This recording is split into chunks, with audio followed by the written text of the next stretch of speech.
स्वागत है आप सभी का COQP03 के टीचिंग एप्टीट्यूड के लेक्चर सीरीज में। ये लेक्चर नंबर 8 है जिसमें हम लोग डिस्कस करने वाले हैं कि इवेलुएशन और असेसमेंट के क्या टाइप्स हैं। इससे पहले मैंने इवेलुएशन और असेसमेंट में क्या डिफरेंस है उससे रिलेटेड लेक्चर डिस्कस किया है, लेक्चर नंबर 7। यदि आपने नहीं देख रखा है तो आप हमारे चैनल के प्लेलिस्ट में विजिट करिए। वहां पे आपको CUET BEd COQP03 करके एक प्लेलिस्ट मिलेगा। इस प्लेलिस्ट के अंदर आप जैसे ही विजिट करोगे आपको टीचिंग एप्टीट्यूड के लेक्चर सीरीज सीक्वेंस वाइज मिलेंगे। इसी में जो लेक्चर नंबर 7 है वो इवेलुएशन और असेसमेंट में क्या डिफरेंस है उस पे बेस्ड है। तो इसे आप देख लीजिए सो दैट इस लेक्चर को समझना इजी हो जाए। तो सबसे पहले हम लोग बात करते हैं असेसमेंट फॉर लर्निंग या फिर formative assessment. Basically formative assessment को असेसमेंट फॉर लर्निंग भी कहा जाता है। अब हम लोगों ने जैसा कि पहले देख रखा है कि असेसमेंट का मतलब है कि इम्प्रूवमेंट का स्कोप है आगे। तो यहाँ पे हम लोग देखेंगे कि फॉर्मेटिव असेसमेंट क्या होता है।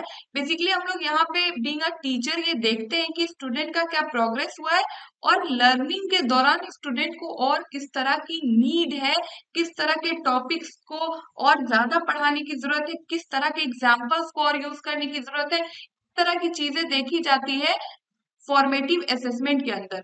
इनफैक्ट यदि मैं शॉर्ट और बहुत इजी तरीके से बताऊं तो फॉर्मेटिव असेसमेंट का सिंपल मतलब हो गया कि अगर एक टीचर क्लासरूम में कोई टॉपिक पढ़ा रहा है और बीच में उससे डाउट हुआ कि बच्चे समझ रहे या नहीं समझ रहे, तो अचानक से किसी बच्चे को कह दिया कि तुम बताओ तो क्या होता है टॉपिक से रिलेटेड। फॉर एग्जाम्पल आप कॉन्स्टिट्यूशन पढ़ा रहे हो तो आप किसी बच्चे को खड़े करके पूछ दिए, आज तुम बताओ तो क्या होता है कॉन्स्टिट्यूशन, क्या होता है संविधान, अच्छा ठीक है तुम बताओ मौलिक अधिकार क्या होता है। इस तरह के क्वेश्चन आप यदि पूछ लेते हो कॉन्स्टिट्यूशन से रिलेटेड, यदि आप टॉपिक पढ़ा रहे हो तो आपको क्लियर हो जाएगा क्लास के अंदर ही कि बच्चों को समझ आ रहा है या नहीं आ रहा है। तो ये भी असेसमेंट का ही पार्ट है फॉर्मेटिव का। तो आपको जैसे ही समझ आ जाएगा कि बच्चों को समझने में कहाँ पे दिक्कत आ रही है, आप तुरंत अपने टीचिंग मेथड को चेंज कर लोगे क्योंकि बच्चों के नीड के हिसाब से आपका मेथड नहीं है। इसे ही कहते हैं फॉर्मेटिव असेसमेंट। आप पढ़ाने के दौरान ही चेक कर लो कि बच्चों को चीजें समझ आ भी रही है या नहीं आ रही है और रिक्वायरमेंट के हिसाब से तुरंत ही स्विच कर लो। ओके, स्टूडेंट भी इन्वॉल्व होता है फॉर्मेटिव असेसमेंट के अंदर क्योंकि यहाँ पे क्लासरूम में जो भी चीजें हो रही है, ठीक है। इनफैक्ट आप यहाँ पे और भी चीजें देख सकते हो, और भी पॉइंटर्स लिख रखे हैं, मैं यहाँ पे इंपॉर्टेंट पढ़ दे रही हूँ। ये कंटिन्यूअस प्रोसेस है। कंटिन्यूअस प्रोसेस क्यों है? क्योंकि हर चैप्टर में कई बार आप फॉर्मेटिव असेसमेंट कर सकते हो, क्योंकि एक चैप्टर आप एक दिन में तो कंप्लीट करोगे नहीं। हो सकता है 10 क्लास या 12 क्लास में एक चैप्टर कंप्लीट कर रहे हो, तो उस 10-12 क्लास में आप कितनी बार भी चाहो असेसमेंट कर सकते हो फॉर्मेटिव। यहाँ पे लर्नर का मोटिवेशन भी इंक्रीज होता है, बिकॉज आप बच्चों को कह रहे हो कि खड़े हो जाओ बताओ क्या होता है कॉन्स्टिट्यूशन। तो बच्चों का भी मोटिवेशन कहीं ना कहीं बढ़ता है, इससे इंक्रीज होता है। इनफैक्ट बच्चों को चीजें बहुत क्लियरली समझ आ जाए, यही टारगेट होता है फॉर्मेटिव असेसमेंट का। जो वीक स्टूडेंट होते हैं उनको भी चीजें समझ आ जाए, ये बहुत जरूरी हो जाता है फॉर्मेटिव असेसमेंट के लिए। लेकिन जब हम लोग बात करते हैं फॉर्मेटिव इवेल्युएशन का, इवेल्युएशन के बारे में हम लोगों ने देखा था कि यहाँ पे मार्क्स इंपॉर्टेंट हो जाता है, ठीक है।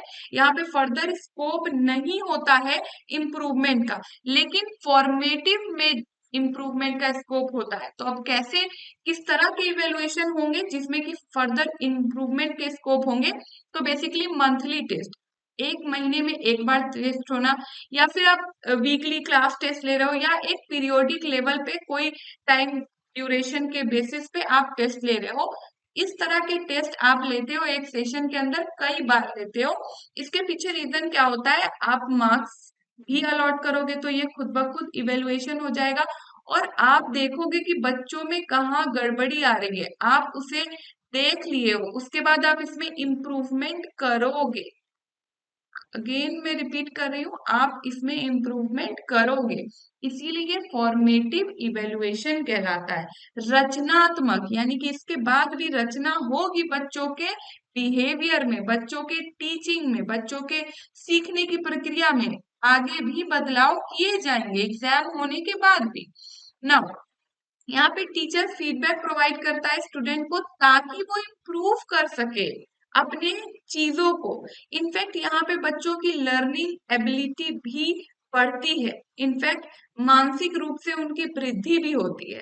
यहाँ पे बच्चों के अचीविंग ग्रेड पर फोकस किया जाता है, ठीक है, यानी कि बच्चों को और बेहतर चीजें हासिल कर पाए बच्चे, इसलिए इस चीज पे फोकस की जाती है। अब अगेन मैं आराम से एकदम ही इजी भाषा में बता रही हूँ कि फॉर्मेटिव असेसमेंट और इवेल्युएशन में क्या डिफरेंस होता है। जब हम लोग फॉर्मेटिव असेसमेंट की बात करते हैं तो वहां पे प्रॉपर टेस्ट नहीं हो रहा है, क्लासरूम के अंदर पढ़ाए जाने के दौरान ही टीचर सवाल कर लेते हैं क्लास में, और जो भी जरूरत होती है, रिक्वायरमेंट होती है चेंजेस की, वहीं पे कर देते हैं। तो ये फॉर्मेटिव असेसमेंट है। लेकिन टेस्ट अगर हो और उसके बाद उसमें इम्प्रूवमेंट किया जाए तो वो फॉर्मेटिव इवेल्युएशन हो जाता है। नाउ अब हम लोग मूव करेंगे सबमेटिव असेसमेंट के अंदर। अब यहाँ पे क्या होता है, बेसिकली ये देखा जाता है कि बच्चे ने कितना सीखा। अब जैसा कि असेसमेंट है तो यहाँ पे इम्प्रूवमेंट का फर्दर स्कोप रहेगा, ठीक है। फॉर एग्जाम्पल अगर मैं कहूँ हाफ ईयरली एग्जाम, जो हाफ ईयरली एग्जाम होती है वहां पे अगर बच्चों में कुछ कमी रह जाती है तो उस कमी को आगे आधा साल बचा होता है इम्प्रूवमेंट करने का, है ना, क्योंकि जो फाइनल एग्जाम होगा उसमें रिपीटेड क्वेश्चन आएंगे हाफ ईयरली वाले एरिया से भी।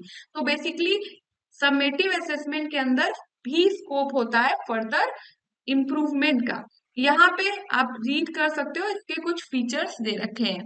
नाउ समेटिव इवेलुएशन क्या हो जाएगा, बेसिकली ईयरली एग्जाम जो स्कूल्स में या यूनिवर्सिटीज में होते हैं, जहां पे आपको एग्जाम ले लिया जाता है, चाहे वो प्रैक्टिकल हो, ओरल हो या रिटेन हो, उसके बाद जजमेंट दे दिया जाता है कि तुम्हारा इतना मार्क्स आया, नाउ अब तुम नेक्स्ट क्लास में जाते हो।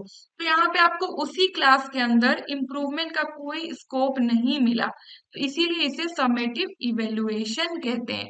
तो समेटिव असेसमेंट के अंदर क्या हुआ कि यहाँ पे इम्प्रूवमेंट का स्कोप फिर भी है, लेकिन इवेल्युएशन के अंदर इम्प्रूवमेंट का स्कोप नहीं है। नाउ अब बात करेंगे हम लोग डायग्नोस्टिक असेसमेंट। डायग्नोस्टिक शब्द कहाँ से आया है, डॉक्टर से। जैसे कि आप यदि जाते हो, आपको कोई बीमारी होती है तो आप जाते हो डॉक्टर के पास अपने आप को डायग्नोस कराने के लिए, अपनी बीमारी का इलाज लेने के लिए। तो एक टीचर भी डॉक्टर की तरह क्या करता है, जब एक बच्चा है क्लासरूम के अंदर, आप पढ़ा रहे हो, उसे चीजें नहीं समझ आ रही है, तो आप डायग्नोस करोगे कि उसे चीजें क्यों समझ नहीं आ रही, क्या लूप होल है, क्या ऐसा किया जाए कि उसे चीजें समझ आने लगी। तो ये होता है डायग्नोस्टिक बेसिकली टेस्ट। तो हम लोग डायग्नोस्टिक असेसमेंट की बात कर रहे हैं। Diagnostic assessment basically formative evaluation ही हुआ। यहाँ पे बीच बीच में टेस्ट लिए जाते हैं, पीरियोडिक लेवल पे क्लास टेस्ट होते रहता है, टाइमली मंथली टेस्ट होते रहता है। इससे हम लोग ये देखते हैं कि बच्चों में कहाँ पे दिक्कत आ रही है, और उसके बाद उसे रेमेडियल टीचिंग प्रोवाइड कर दी जाती है, जिससे कि एक बच्चा, जो भी कमी रह रही है बच्चे के अंदर, उसे वो प्रोवाइड की जाए। तो बेसिकली हमें बीमारी का पता चल गया तो अब हम लोग दवा उसे प्रोवाइड करेंगे। नाउ डायग्नोस्टिक इवेल्युएशन पे देख लेते हैं। डायग्नोस्टिक इवेल्युएशन बेसिकली क्या है, आप देखो यहाँ पे क्या लिख रखा है, teacher finds reason for students persistence और रिकरिंग लर्निंग डिफिकल्टीज। बेसिकली यहाँ पे टीचर ये जान जाता है कि एक बच्चे का स्लो या फिर डिफिकल्टी क्यों आ रही है पढ़ाई के दौरान, इस चीज को एक बच्चा समझ जाता है, सॉरी एक टीचर समझ जाता है, और जो कि फॉर्मेटिव और समेटिव इवेल्युएशन के दौरान ठीक नहीं किया जा सकता है, तो वैसे कंडीशन में डायग्नोस्टिक इवेल्युएशन किया जाता है।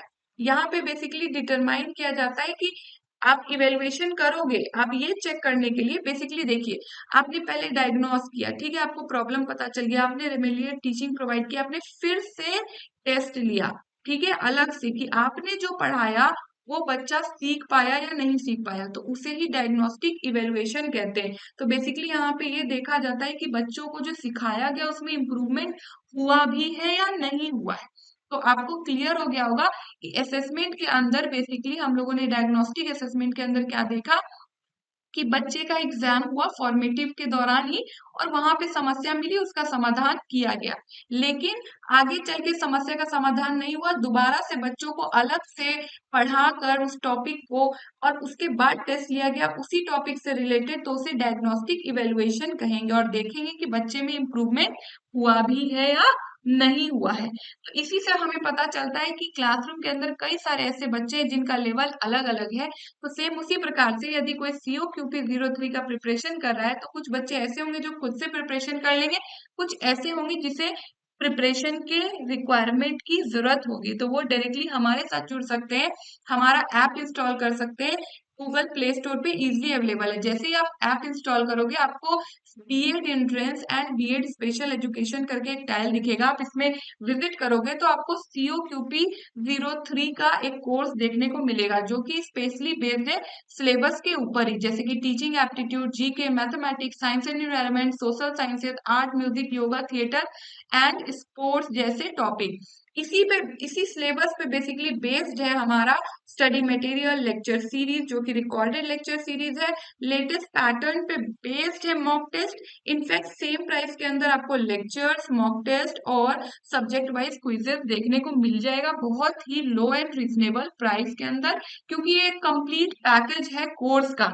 लेकिन यदि आप चाहते हो आप लैपटॉप या फिर कंप्यूटर से पढ़ाई करो, तो आप डायरेक्टली हमारे साथ जुड़ सकते हो हमारे वेबसाइट से। हमारी वेबसाइट पे विजिट करने के लिए आप www.delhybytes.in गूगल पे सर्च करो, ये वाली वेबसाइट आपको विजिबल हो जाएगी।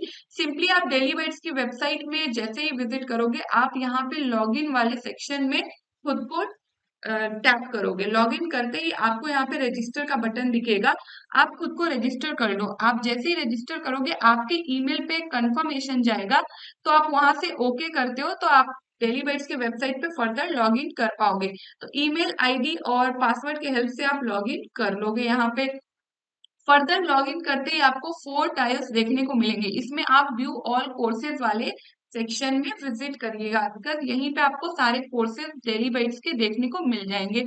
जैसे कि आप देख सकते हो यहाँ पे कई सारे कोर्सेज है। इसमें आप ऑल कैटेगरीज वाले एरिया से फिल्टर आउट कर लेना बीएड एंट्रेंस। बीएड एंट्रेंस पे जाते ही आप देखोगे सिर्फ बीएड एंट्रेंस के कोर्स देखने को मिलेंगे। यहीं पे आपको सीओक्यूपी 03 सीयूईटी बीएड वाला कोर्स भी देखने को मिल जाएगा। इसमें आप जैसे ही विजिट करोगे, आप देखोगे जैसा मैंने सिलेबस बताया, सारी चीजें सेम उसी तरीके से क्रिएटेड है, अवेलेबल है। आपको फ्री में पीवाईक्यूज भी अवेलेबल है, मॉक टेस्ट हो गया और लेक्चर्स एंड नोट्स देखने को इसी तरीके से मिल जाएंगे ना। अब हम लोग मूव करते हैं क्राइटेरियन रेफरेंस असेसमेंट और नॉर्म रेफरेंस असेसमेंट क्या होता है।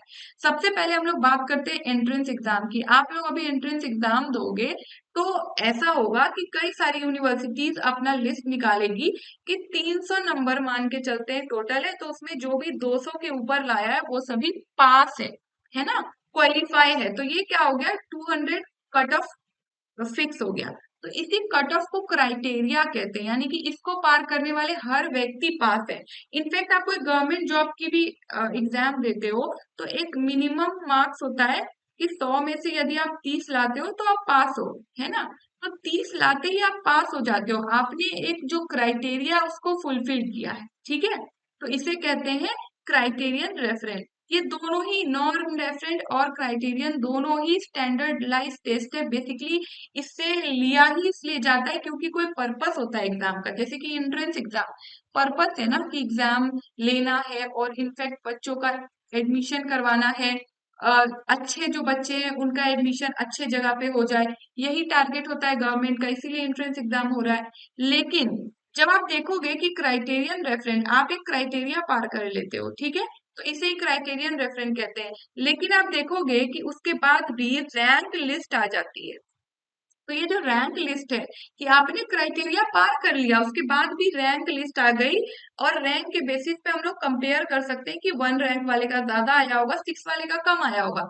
तो इसे हम लोग कहते हैं नॉर्म रेफरेंस असेसमेंट। मानक तय कर दिया गया है बेसिकली, कि रैंक अलॉट कर दिया गया है। इनफैक्ट मैं एक और एग्जाम्पल यदि लूँ, तो कई सारे गवर्नमेंट जॉब ऐसे होते हैं जहाँ पे आप मिनिमम जो पासिंग मार्क है वो पास कर जाते हो, तो आप पास हो जाते हो, आपने क्राइटेरिया पास कर लिया, लेकिन आपको नौकरी लगेगी तब जब आप मेरिट लिस्ट में आओगे। तो ये जो मेरिट लिस्ट है उसमें हर पास होने वाला व्यक्ति नहीं आ जाता है, क्योंकि एग्जाम में मान के चलिए 60 सीट है, तो पता चलता है 600 लोगों को पास कर दिया गया है, लेकिन 600 में कोई 60 ही ना सेलेक्ट होंगे। तो ये मेरिट लिस्ट जो होती है वो नॉन रेफरेंट होती है। नाउ हम लोग देखेंगे computer based test. Computer based test basically क्या होता है, आप यदि एमसीक्यू से एग्जाम दे रहे हो, इनफैक्ट आप अगर डेली बेस से कोई भी मॉक टेस्ट या कोर्स परचेस करते हो जिसमें मॉक टेस्ट अवेलेबल है, तो आप लोग भी कंप्यूटर बेस्ड टेस्ट ही देते हो, अपने घर पे बैठ के टेस्ट देते हो कंप्यूटर के हेल्प से या फोन के हेल्प से। लेकिन अगर मैं एग्जाम की बात करूं तो कई बार ऐसा होता है कि आप सेंटर जाते हो, जैसे फॉर एग्जांपल आप एंट्रेंस का एग्जाम अपने घर पे बैठ के नहीं दोगे, आपको सेंटर अलॉट किया जाएगा। तो ये डिपेंड करता है कि आप किस प्रकार का एग्जाम दे रहे हो, ठीक है।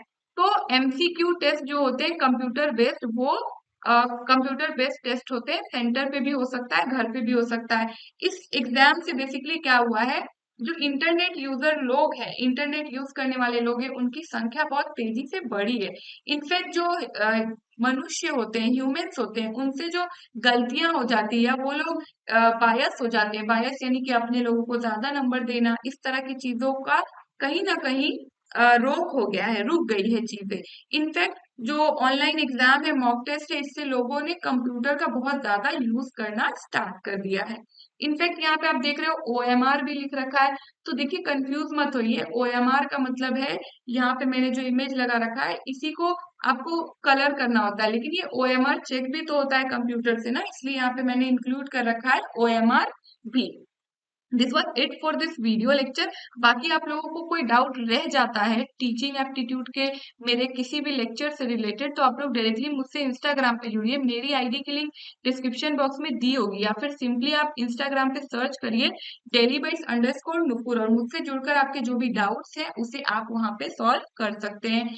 हाँ, जुड़े हमारे साथ इन सभी सोशल मीडियाज के थ्रू। इन सभी सोशल मीडियाज के लिंक आपको डिस्क्रिप्शन बॉक्स में देखने को मिल जाएंगे। Stay tuned, stay updated, and don't forget to follow your dreams and do comment your views in the comment section. Thank you.